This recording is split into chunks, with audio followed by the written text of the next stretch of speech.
ओम श्री सद्गुरु अक्कलकोट निवासी राजाधिराज योगीराज श्री स्वामी समर्थ महाराज की जय।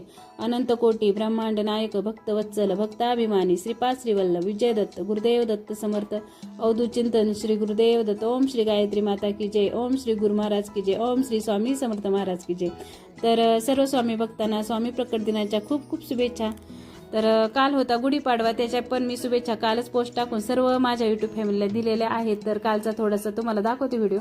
तर छान असं दरवाजाला तोरण लावून घेतलं आणि त्याच्यानंतर ही वेळूची काठी आहे, ही काठी फक्त आहे ना पाडव्याच्या दिवशीच बाहेर निघते। तर ती छान अशी धुवून घेतली, त्याच्यानंतर त्याला फुलं नकलीच फुलांची माळ ती गुंडाळून घेतली। त्याच्यानंतर हिरव्या कलरची साडी, नवीन साडी लागते ना, तर अशी हिरव्या कलरची साडी मिऱ्या घालून साहेबांच्या मदतीने आम्ही दोघांनी ना ती मस्त अशी बांधून घेतली।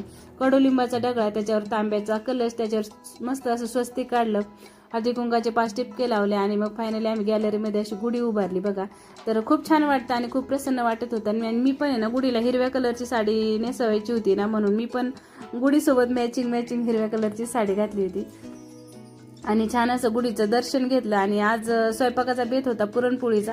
तसं तर मी बऱ्याचदा सांगते की सण असेल ना तर माझ्याकडे पुरणपोळी कंपल्सरी असते, वेगळं काही मी करतच नाही। तर छान असं गुढीचं दर्शन झाल्यानंतर ना मी पुरणपोळीचा स्वयंपाक बनवला, गुढीला नैवेद्य ठेवला, तुळशीला ठेवला आणि देवापुढे पण आहे ना छान असं पुरणपोळीचं पंचपक्वानाचं ताट असं भरून ठेवलं, दर्शन घेतलं आणि आम्ही सर्वांनी छान असं पुरणपोळीचं जेवण एन्जॉय केलं। चला मग व्हिडिओ इथे एंड करते। Bye bye.